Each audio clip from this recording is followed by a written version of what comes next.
And ఈ week release అయిన cinema Bhairavam. So cinema అయితే full out and out mass entertainer. ముఖ్యంగా ఈ సినిమా మనోజ్ అన్న కంబ్యాక్ అని చెప్పాలి. 9 years తర్వాత మనోజ్ అన్న రావడం చాలా హ్యాపీగా అనిపించింది. అండ్ డైరెక్టర్ విజయ్ కనకమేటల గారు ముగ్గురిని డీల్ చేసిన విధానం చాలా బాగుంది. మేబీ గరుడన్ నేనైతే చూడలేదు. ఒకవేళ ఆ సినిమా చూసినా కూడా ఈ సినిమా మళ్ళీ చూస్తే చాలా ఫ్రెష్గా అనిపిస్తుందేమో అనేది నా opinion. And so first of all ఈ సినిమాకి మెయిన్ అట్రాక్షన్ సినిమా చూసిన తర్వాత నాకు అనిపించింది మనోజ్ అన్న, బీజిఎం, రోహిత్ గారు అండ్ బెల్లంకొండ సాయి శ్రీనివాస్ గారు. సాంగ్స్ బాగున్నాయి, బీజిఎం బాగున్నాయి, ఫైట్స్ బాగుంది. సో ఒక కమర్షియల్ ఫ్యామిలీ ఎంటర్టైన్మెంట్ ఎలా ఉండాలో అలా ఉంది. అండ్ ఈ వీక్ ఖచ్చితంగా ఫ్యామిలీ ఆడియన్స్కి సినిమా బాగా నచ్చుతుంది అనుకుంటున్నాను. అండ్ చాలా రోజుల తర్వాత మనోజ్ అన్న ఎంట్రీ, ఆయన అసలు ఒకసారి ఆయన చూడంగానే ఆ పాత సినిమా దొంగది, పోటుగాడు, ఆ మిస్టర్ నోకే అన్నీ అలా ఫ్లాష్ అని ఎందుకు గ్యాప్ ఇచ్చాడు ఈ 9 years అనుకున్నాను. అన్న గ్యాప్ ఇవ్వద్దు, నెక్స్ట్ మళ్ళీ బ్యాక్ టు బ్యాక్ మిరాయి నుంచి బ్యాక్ టు బ్యాక్ కుమేసే. సో నీకు ఎలా ఉందా? నాకైతే సినిమా కొంచెం ఎమోషన్స్ వర్కౌట్ అవ్వలేదు కాబట్టి యావరేజ్ అనిపించింది. బట్ ముగ్గురు పెర్ఫార్మెన్స్లు భయ్యా పీక్స్. నారా రోహిత్ గారు సెటిల్డ్ పెర్ఫార్మెన్స్ కానీ, మనోజ్ అన్న డామినేషన్ కానీ, అండ్ సాయి శ్రీనివాస్ గారు ఆయన నుంచి ఇప్పటిదాకా చూడని ఒక ర్యాంప్ చూసాను థియేటర్లో. పెర్ఫార్మెన్స్ వైజ్ అయితే సినిమా పీక్స్. అండ్ ముగ్గురిని హ్యాండిల్ చేసిన విధానం డైరెక్టర్కి హ్యాట్స్ ఆఫ్ చెప్పాలి. బట్ ఎమోషన్ వైజ్ కొంత డ్రాప్ ఉండడం అండ్ కొంచెం స్క్రీన్ పే ఇంకొంచెం స్ట్రాంగ్ అంటే ఇప్పుడు బాండింగ్ బెల్లం బాబు కూడా పోవాలి ఏంటి ఎమోషన్ అంటే నువ్వు ఒకటి నుంచి ఓకే ఎమోషన్ ముగ్గురు మధ్యన బాండింగ్ ప్రాపర్గా ఎమోషనల్గా కొంత వర్కౌట్ అవ్వలేదు అనిపించింది అంతే. సో నాకైతే కొంచెం యావరేజ్ ఫిల్మ్. బట్ థియేటర్లో చూడాల్సిన సినిమా, థియేటర్లో ఎంజాయ్ చేస్తారు ఖచ్చితంగా. థియేటర్లో మీరు పూనకాలతో బయటకు వస్తారు. Thank you. సో దాన్ని మనం పట్టించుకోకూడదు. ఎంత మొరిగి అంత మొరిగినా మెగా ఫ్యామిలీని టచ్ చేసే వాళ్ళు రాలేదబ్బా. ఎందుకంటే ఎవరి పని వాళ్ళు చూసుకోండి. ఎందుకు వచ్చింది దాని గొడవ? 40 సంవత్సరాల నుంచి చిరంజీవి ఏంటి మెగా ఫ్యామిలీ కాకపోవడమే అండి. సెన్స్ లేకపోవడం, బేసికల్గా వాళ్ళకి సెన్స్ లేకపోవడం. Allu Arjun mega family. అరే నేను లాస్ట్ టైం కూడా చెప్పేది రీచ్ అవుతుందో లేదో. మెగా ఫ్యామిలీ వేరు, Konidela family, Allu family, Punjab family వేరు. మెగా ఫ్యామిలీ అంటే ఇప్పుడు కూటమి ఎలాగో అది ఒక కూటమి.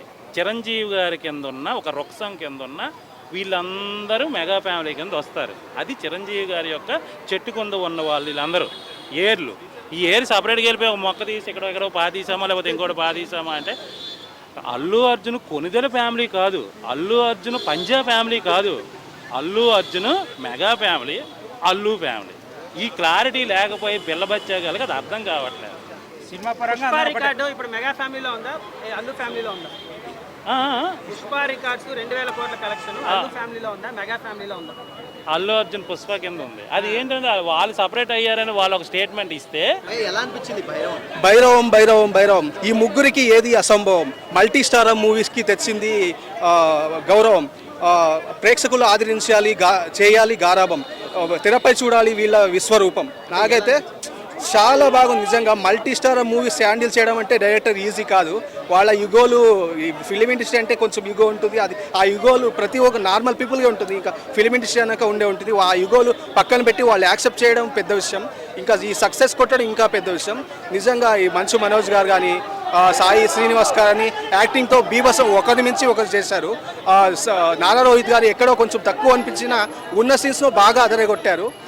కామెడీ తక్కువ ఉంది అంటే ఈ మూవీకి కామెడీ తక్కువ అవసరం లేదు. ఉన్న తక్కువలో హ్యాండిల్ చేశారు.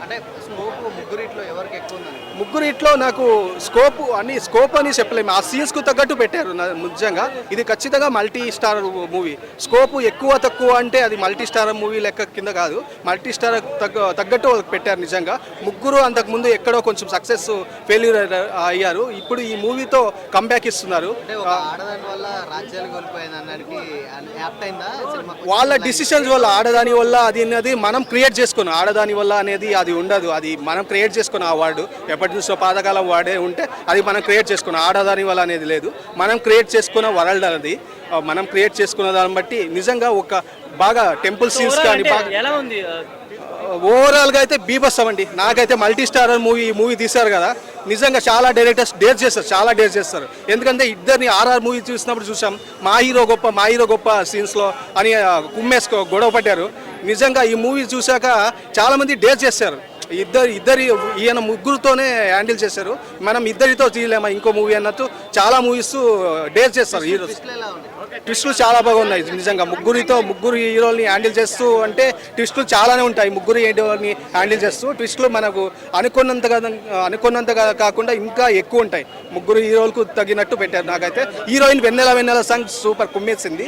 ఇంకా హీరో బెల్లంకొండ శ్రీనివాస్ ఒక సాంగ్ ఉగ్ర రూపంలో అది ఒక సాంగ్ ఉంటుంది, అది సూపర్ ఉంటుంది ఆయన డాన్సింగ్. నిజంగా ఈ ముగ్గురు బాగా నచ్చుతుంది. ఈ ముగ్గురికి ఇంకో లైఫ్ ఈ మూవీ. ఈ ముగ్గురు హీరోస్కు డైరెక్టర్ విజయ్ సార్కి హ్యాట్స్ ఆఫ్. నిజంగా రేటింగ్ 5/5 అండి. ఇంకా ఎక్కువే అనుకోండి, ఇంకా దానికి మించి అనుకోండి.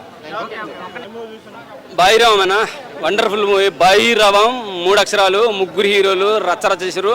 విలన్లనే ముప్పు తిప్పలు పెట్టి 3 సార్లు నీళ్ళు తాగుతారంటారు ఆ టైప్లో ఉంది. ఇక క్లైమాక్స్లో వస్తాయి ట్విస్టులు, కొన్ని మధ్యలో వస్తాయి. కానీ ఇంటర్వెల్ బ్యాంక్ చూస్తే క్లైమాక్స్లో రావాల్సింది ఏమైనా ఫీలింగ్ అవుతుంది. కానీ ఇంటర్వెల్నే ఆ రేంజ్ క్లైమాక్స్ ప్రీ క్లైమాక్స్ ఇచ్చారంటే ఇక క్లైమాక్స్ ఎట్టుందో ఒకసారి అర్థం చేసుకోండి. టోటల్గా సినిమాకి అయితే బెల్లంకొండ శ్రీనివాస్కు అసలు ఇప్పటివరకు లేని హిట్ పడ్డదని చెప్పగలను. అలాగే మన మంచు మనోజ్ కానీ నారా రోహిత్ కానీ కంబ్యాక్ అంటారు కదా, సో అందరికీ కంబ్యాకే. డైరెక్టర్ వల్ల సినిమాకి ఏమైనా మైనస్ అవుతుందేమో అని చాలా ఈ మధ్య కొంచెం ట్రోల్స్ కూడా పడుతున్నాయి. పాపం హ్యాష్ట్యాగ్ చేసేసి బాయ్కట్ అని అంటున్నారు. ఏ బాయ్కట్లు పని చేయబోయా. సినిమా అయితే చాలా బాగుంది, ప్రతి ఒక్కరు చూడొచ్చు. అలాగే మెగా ఫ్యామిలీకి సంబంధించిన కొన్ని డైలాగ్స్ కూడా ఇట్లా వచ్చి పడినట్టు కనబడతాయి. సో మెగా ఫ్యామిలీ ఎక్కడ కించపరిచినట్లేదు.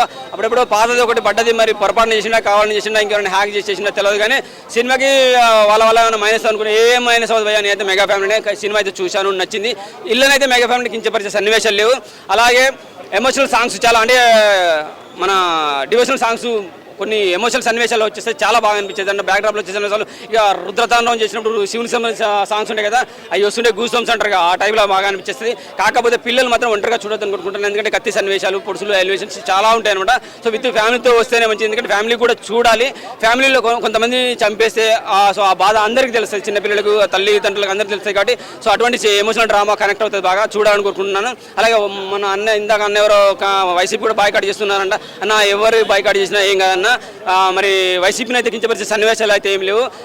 అందరు చూడొచ్చు. వైలెన్స్ ఎక్కువ అవడం వల్ల ఫ్యామిలీతో చూడాలని కోరుకుంటున్నా. ప్రతి సన్నివేశం బాగా అనిపిస్తుంది, ప్రతి హీరో అభిమానులు చూడాలని కోరుకుంటున్నా. బెల్లంకొండ సినిమాకి అయితే సినిమాలో బాగా ఎలివేషన్స్ ఇచ్చారు. హైలైట్ సినిమాకి ఎండింగ్ వచ్చేసరికి మనోడి బాగా హైలైట్ అవుతారు అనమాట. మంచు మనోజ్, బెల్లంకొండ అభిమానులు, అలాగే నారా రోహిత్ అభిమానులు చూడాలి. ఒక్కటి నారా రోహిత్కి చెప్పాలనుకుంటున్నాను, కాక మిమ్మల్ని చూస్తే మేము హీరోలాగా మీలో దూరిపోతాము, మమ్మల్ని దూరం చేసుకుంటాము. మీరు ఏ పాత్ర చేసినా ఆ పాత్ర, మీరు విలన్గా చేస్తే మేమే విలన్ అనుకుంటాం, మీరు హీరో చేస్తే మేమే హీరో అనుకుంటాం, మీరు రాజు చేస్తే మేమే రాజు అనుకుంటాం. మిమ్మల్ని దేవుళ్ళగా పూస్తుంటే సినిమా హీరోలు అన్నట్లు దేవుళ్ళగా పూస్తాం. ఎందుకంటే నీ బాడీ కొద్దిగా ఇబ్బంది అనిపించింది. అఫ్కోర్స్ అలా చేస్తున్నా అంత బాడీతో నువ్వు ఎలివేషన్ చేస్తూ ఫైట్ చేస్తున్నప్పుడు నాకు బాలయ్యబాబు గుర్తొచ్చింది. జై బాలని అనాలనే ఫీలింగ్ కూడా కలిగింది. కానీ కొంచెం హీరో అంటే ఫిట్గా ఉండాలి, కొద్దిగా బాడీ తగ్గించుకోవాలని కోరుకుంటున్నాను. పొట్ట అక్కడక్కడ కనబడుతూ ఊగుతున్నట్టు కనిపించింది. అయినా సరే బాలయ్యబాబు గుర్తొచ్చినట్టు ఒకసారి చేసుకో. జై బాలయ్య, జై భైరవం సినిమా వండర్ఫుల్ మూవీ. Thank you.